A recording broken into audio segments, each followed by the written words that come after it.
Today we're going to be exploring existentialism. So be sure to have a blank sheet of paper in front of you, a clear mind, and let's see where we can go with this. Existentialism is very complex. I am generalizing notions that could become a whole course for itself. Okay. Uh, in the everyday waking world, you have bumped into existential theories often. Okay, it is used in pop culture. It is referred to in almost every major play out there in the world and every movie. It's just once you've had it defined for you in a loose term defined, then you can start spotting the various forms it takes. Okay, so it is a philosophy that became a part of a major cultural artistic movement. Okay, it is considered a modern movement, so it is a part of modernism. Okay, so take a deep breath. In just a second, I'm going to share some slides with you. I am going to try to keep this under 20 minutes. I may have a second backup lecture to go through today. Okay, so at worst, I'm posting 2 videos today. Um, and just as a heads up, I have posted the assignment for this week, the comparison contrast paper you'll be writing. It's only 700 words, and I will be explaining that during office hours tomorrow. So I'll break that down slowly, step by step. So, what it comes down to, bring any questions you have from today's lectures and any questions you have about the assignment itself. Okay? Okay, I have my outline to my right, to my left. I have an outline, so over the next few lectures, let's hope I cover everything that I intend to. Okay, now I'm going to share the screen, which means, okay, so when you are looking at Google Classroom, I will be moving between a lot of different tabs. Okay. If you get lost, just talk to me later, send me an email, and I'll confirm which tab you're under. So the 13 students I have who are in 1302, just as a heads up, the topic in reference, let me do it like this. So if you're in 1302, the majority of these slides will be under what's called modernism and existentialism, because I've lumped that all together under one quick topic for you guys. If you're in 2333,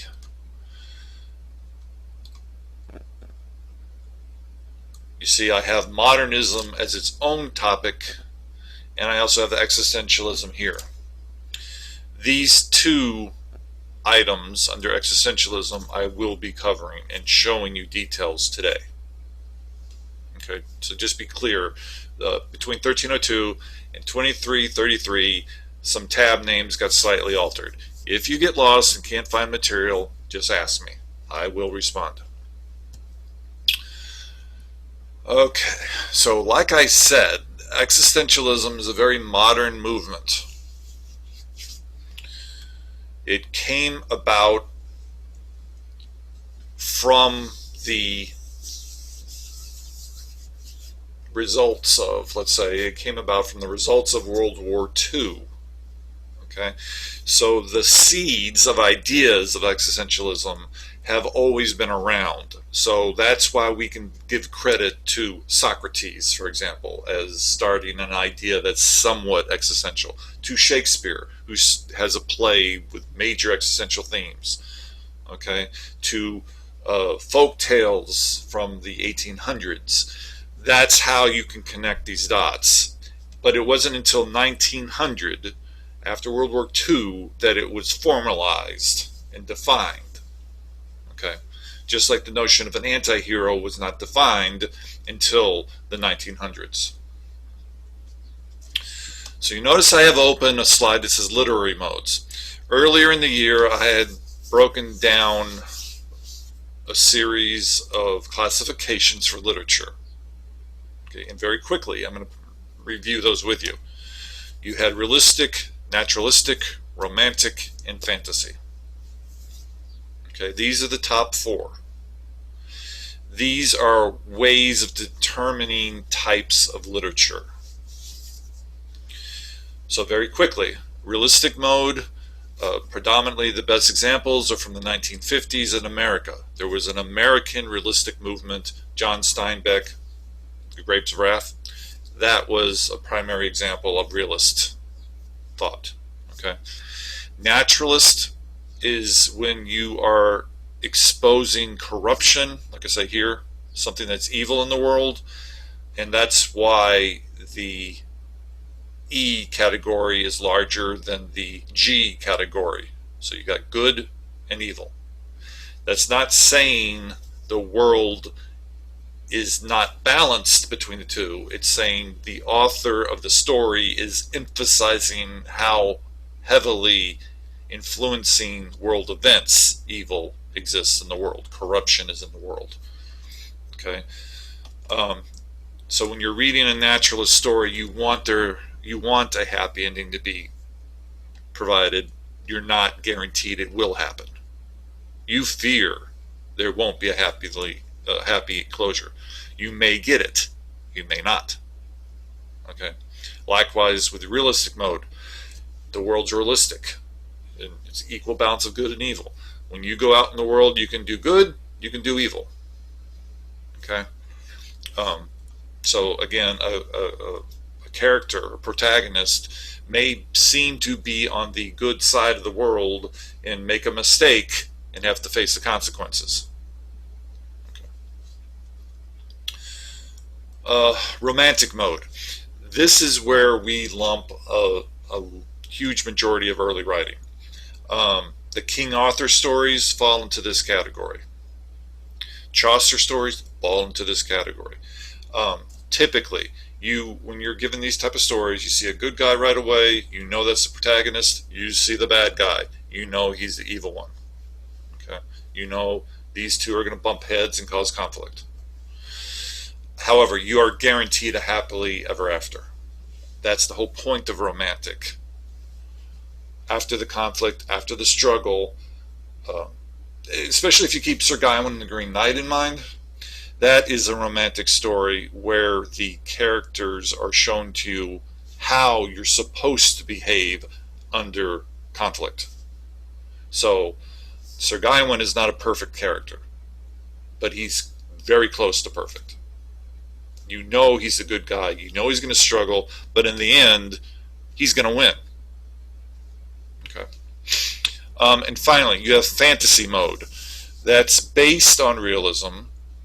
So notice the equal good and equal components of good and evil. But down here, the one difference between fantasy and realistic, it's a cube, and you have a bottom layer, which is reality, and the dashed lines are the fantasy level. So all the symbols and the allegory and the imagery that is thrown into fantasy are based on the notion of good and evil. So if you use The Hobbit as an example, the dragon Smaug is over here in the evil category, and little Bilbo Baggins is in the good category. And that's fantasy. Dragons, elves, wizards. Surreal attitudes. Dream imagery. That's all in fantasy.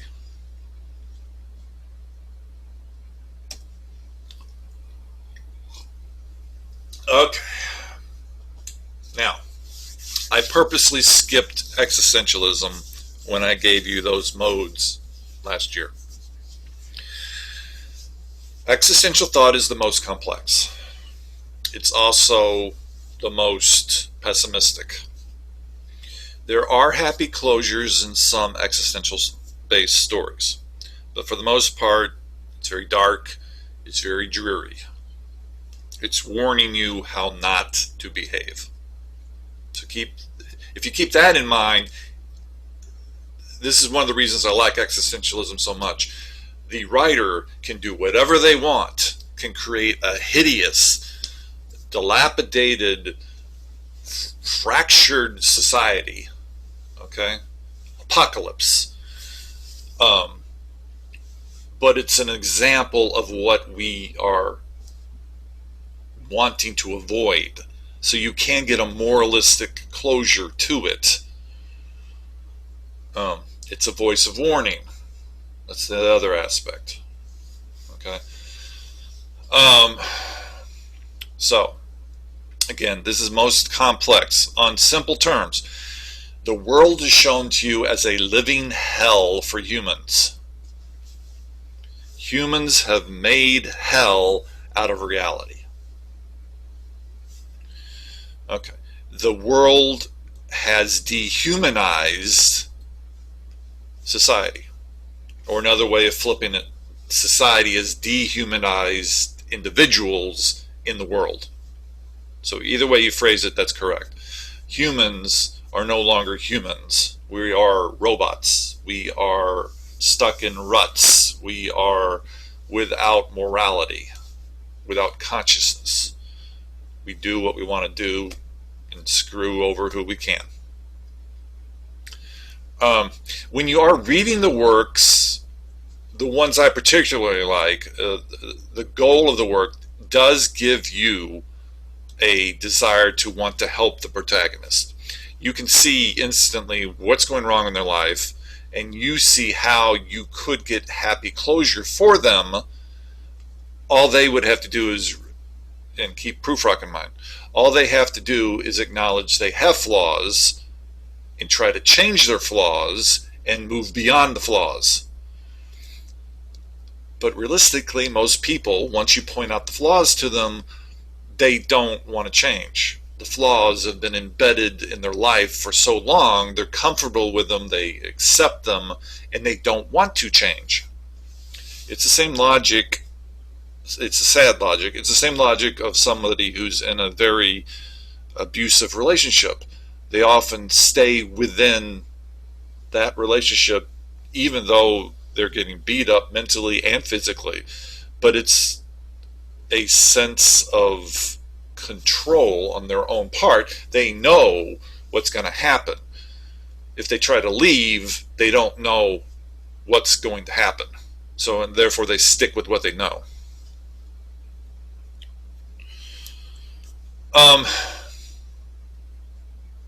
Okay. The characters. The characters in these stories are anti-heroes. They will always be anti-heroes. They're neither good nor bad. They're average. And they can make very bad mistakes. They can make good decisions. Okay? At best, I'm going to read this verbatim. At best, the element of good might be reached if characters acknowledge their mistakes. However, and this is paraphrasing what I just said basically, however, oftentimes these flawed characters, they're overwhelmed by the prospect of change and refuse to transform themselves. The idea of a state of good is not achievable. Again, this is pessimistic. So I'm going to go back a page for a second. Go to realism. This is equal doses of good and evil. Okay, you can go out in the world and you can cause good and change, positive change. You can go out in the world and cause negative change. But in the long run, it's equally balanced. Over here, in existentialism, this little square is the world. That's reality. It is hell. Depending on the philosophy of the author, this little imaginary dashed fantasy of good may be slightly closer to the within reach of this world of evil that the protagonist lives in. So in some stories, the protagonist can overcome and realize what's happening and grasp an aspect of the good and have that happy closure. But for the most part, anything written from the 1900s forward, it doesn't happen. It's rare that a protagonist in an existential story finds closure, satisfactory closure.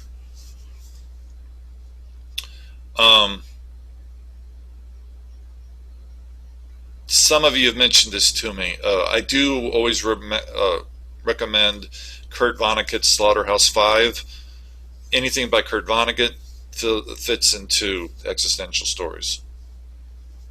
Okay, he's always saying humanity is screwing itself up and destroying the world in the process.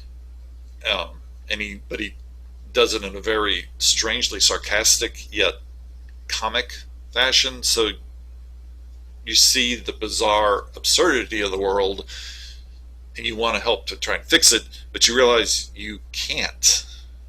Okay, that's where existentialism kicks in.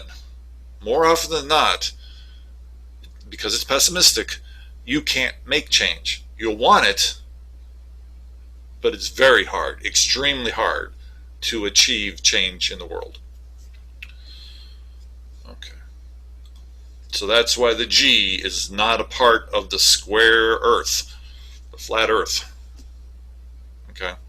That was a joke. Don't write that down. Okay. Anyway. Good is not a part of evil. It can't be in this realistic world.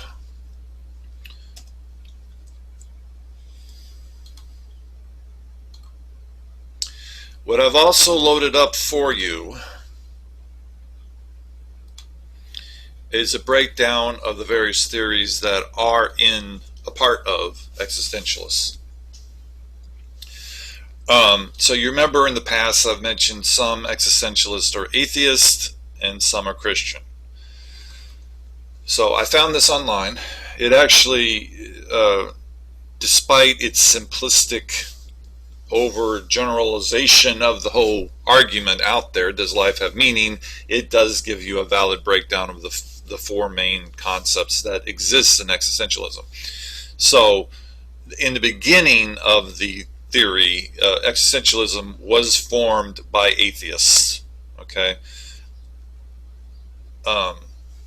but there is, like I said, a slim minority of Christian existentialists out there in the world.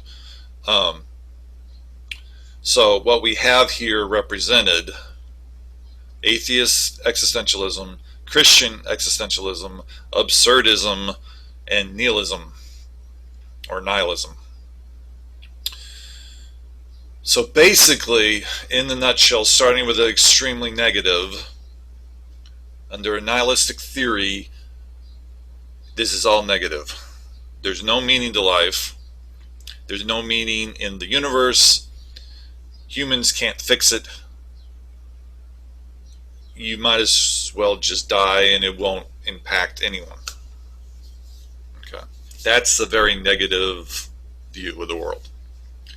You do what you do. You live because what else is there to do? When you die, you die. Now, with absurdism, and you have the image here is of Albert Camus. Ironically, he's the writer of the novel The Plague. I do recommend it. You might want to wait a few months before you attempt to read it. But it's all about an analogy how a lack of humanistic approach to society can result in corrupted thought, which is the plague. Okay. At any rate, he does say there's meaning in life. No matter how absurd the world is, everyone could be changing and transforming into a rhinoceros, which is a plot in a basic existential play. Everyone around you could be changing to a rhinoceros, but there's a point behind it. You got to find the point in this absurdity. Try to find the point in this absurdity. You may not succeed in finding it. In an absurd world, the only way to survive is to become absurd yourself. Okay? I'm going to repeat that one. That's the important one. In an absurd world, the only way to succeed is to become absurd yourself. The more you try to make something realistic that's fantasy based, you're going to totally fail. Okay? And the reverse is true. As much as you try to make reality a fantasy, it isn't going to happen. So part of Camus' theory is by accepting the absurdity, you can solve the problem of what it is, the definition of meaning, how to find meaning in your life. Okay. And just for a slight optimistic closure here, the Christian existentialism, this picture is of Kierkegaard, Soren Kierkegaard. He's from the 19th century, the 1800s.